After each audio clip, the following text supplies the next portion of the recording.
Getting citizenship for me personally, it has been a very challenging one. And it's been a very long time coming because ever since we repatriated from Jamaica, it was always in our mind that when we come to Africa, we become a citizen automatically. But coming here, we recognize that there's a process. Hello everyone, I hope you're all doing fine. Now, I just came across this video about this Jamaican guy who lectures the president of Jamaica, the president of Ghana, face to face about the atrocities that he has gone through in the same country. So let's listen to his great speech, then have a close discussion at the end of it. Thank you so much. When I first came to Ghana, some of the obstacles are, one is the issue of the food, you know, the water. I have never had to drink water from a polythene bag, a plastic bag, right? So that was very, very strange for me. The other challenges, they are the language. I am married, Mawari. The food is delicious.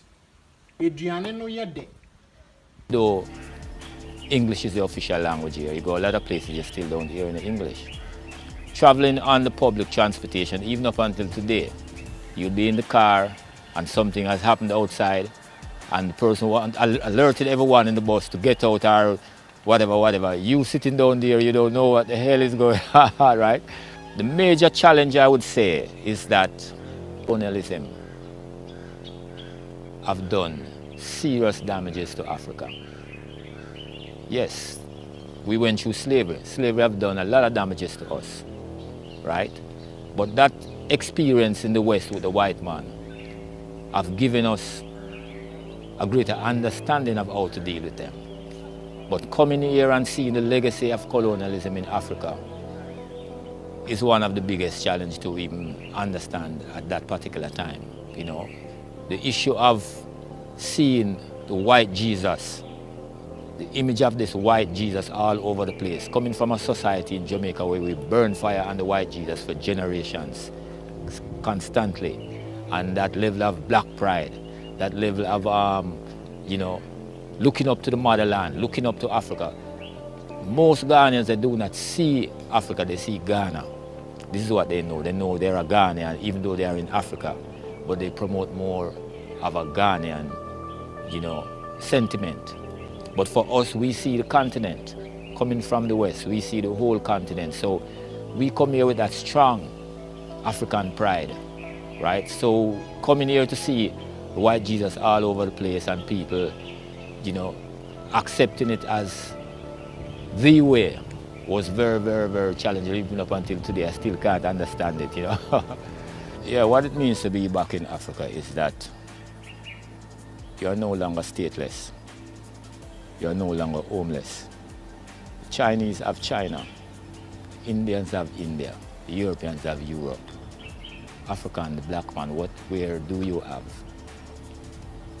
Coming back to Africa, it has fulfilled my promise and oath to myself that one day, I will return. Because when we left here, we did not left here voluntarily. We left here fighting. And all along through the Middle Passage, we fought. When we got to Jamaica and those places, the United States, etc., we still face that challenge of trying to overcome our enemies to return. It was always on our mind to return. So it's very significant to me personally to be here standing on the soil of Africa. So it shows that we have conquered, right? They took us through what they call the door of no return, and we have defied that. I'm here 13 years and I can go anywhere in Ghana, even the most dangerous place. Everybody go salute. Rasta get a lot of respect anywhere so, on the continent. Them to come home, and you know, it can happen. And this, we not do this with plenty money and plenty cash and plenty talk, just action.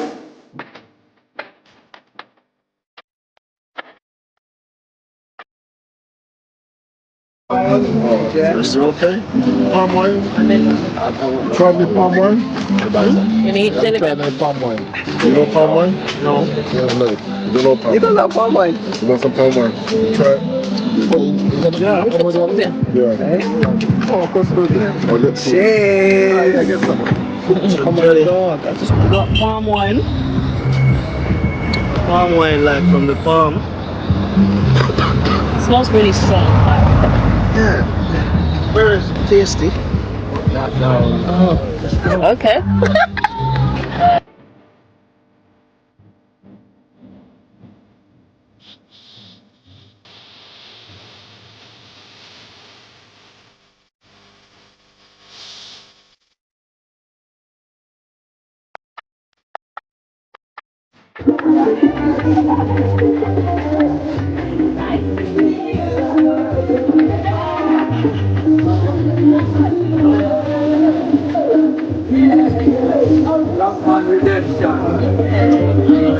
My nephew.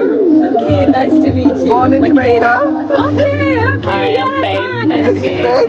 You're right. Born in Faith. Faith? Kenya? Born in Kenya, so they've just come over from, well, they live in England, but Okay. they're doing a tour. The homeland. Yeah, from Ghana to Kenya, from Kenya, by Addis Ababa to here. Wow. So now we have to come up here. Okay.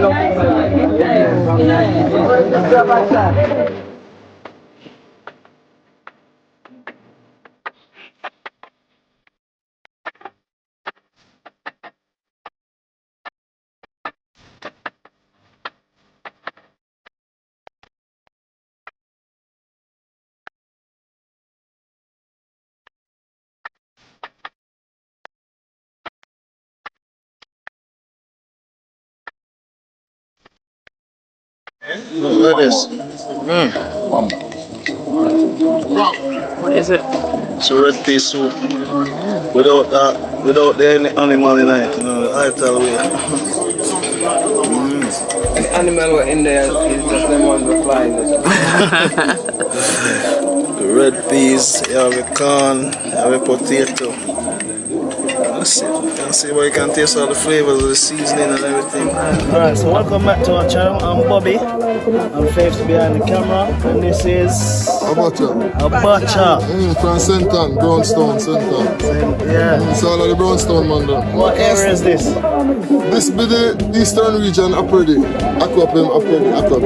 Freddy, yeah. Oh, here be Jamaica village too, so Yeah, everything Jamaica combined village. inside. So how did you come across to come all the way from St. Anne to all the way up here in the mountains of the eastern region of Ghana? I've been also Rasta is that about Africa and coming to Africa. So we left high school and be a Jamaican and Rasta. It's okay.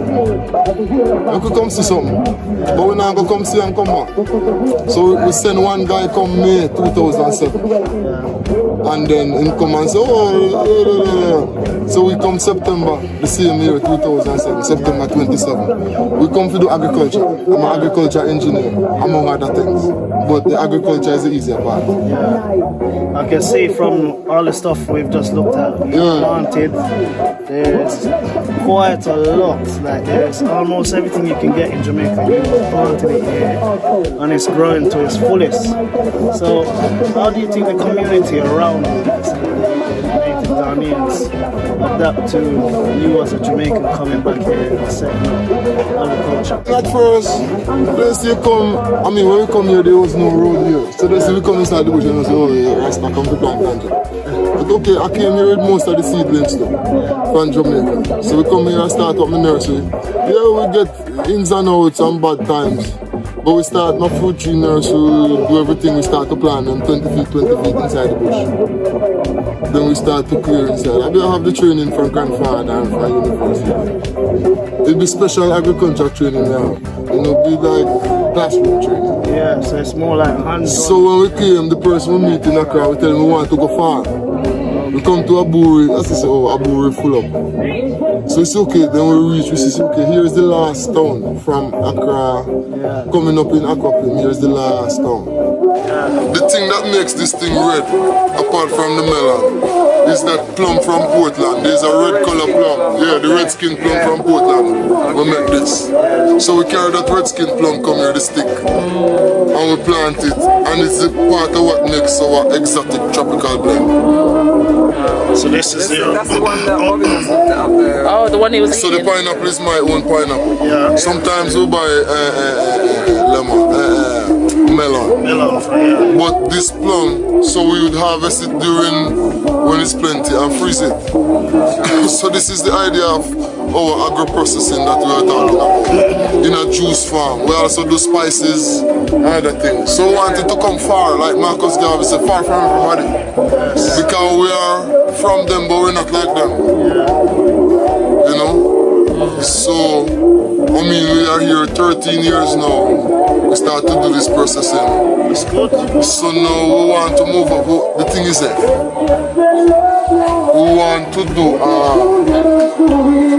now that we are citizens, we were awarded citizens by His Excellency the Honorable Nana Akufo-Addo Dankwa, the President of the Fourth Republic of Ghana. So now we want a complex to do a church and a mosque and a temple under the leadership of Jamaica Village.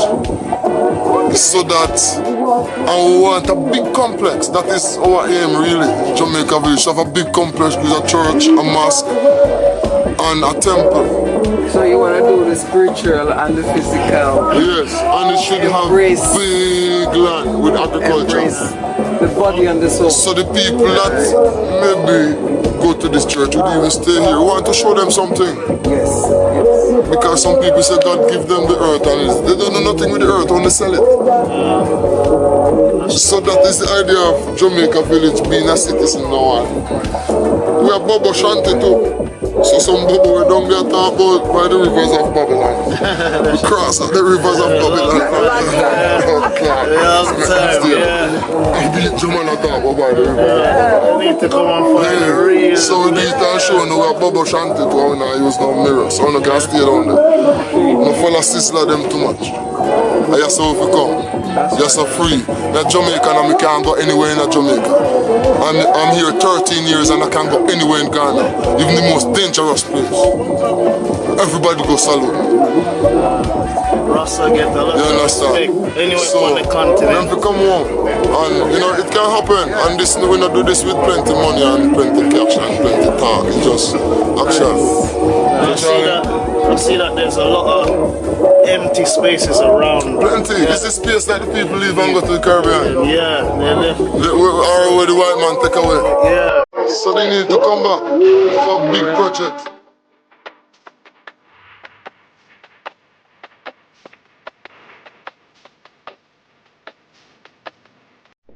Now, I know Africa is one of the greatest continents in the world, but we're having so many troubles, we're having so many challenges. Now, this includes the challenge that I'm gonna talk about. Now, this Jamaican told the president of Ghana face to face, Nana Akufo, the atrocities he has faced while in his country. There are so many problems in Africa. That's, I won't lie, because that stands a fact. We have so many problems in Africa, and it is time we accept, because our continent is one of the best, but the West has made it to be the worst. It is so bad seeing these things happen in Africa, where a brother comes from the Caribbean and he complains about Africa. We need to do better as a continent. It is time we accept that we are in a very bad, how can I call it? We are in bad times. We are in bad shape. It is time we accept that we need to do better as a continent. We need to do better. We need to do better as countries in Africa. There comes a time when things won't be the same in Africa. Trust me not, because this is the best time we have to figure out things. And if we let our countries to the animals, to those people who grabbed everything, our mineral resources, we don't enjoy any of them. Now look at Libya. When Muammar Gaddafi rose and said, no, I won't accept this, what did they do to him? Now go and look at Libya right now. Libya had one of the strongest currencies in Africa. It was the strongest. Free education from kindergarten to university. Fertilizers were free. Every family by then had a tractor. Now, all these things, they had free electricity. Every firstborn of a family was being taken by the government to be employed. That was a guarantee. Now, see now where it is. The country is in tatters. That's the situation they have always liked when we are in. When this brother from Jamaica says there are so many atrocities in Ghana, I have no right to say no. It is true. So many atrocities, so many bad figures around in Africa. Our leaders have been pocketed. They receive tokens from our own resources. So bad to see. It is the saddest situation in Africa, and no one wants to address it. It is so bad, my brothers and sisters.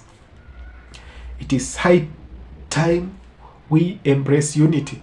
It is high time we talk for ourselves. No one is coming to save us. It is time to save ourselves.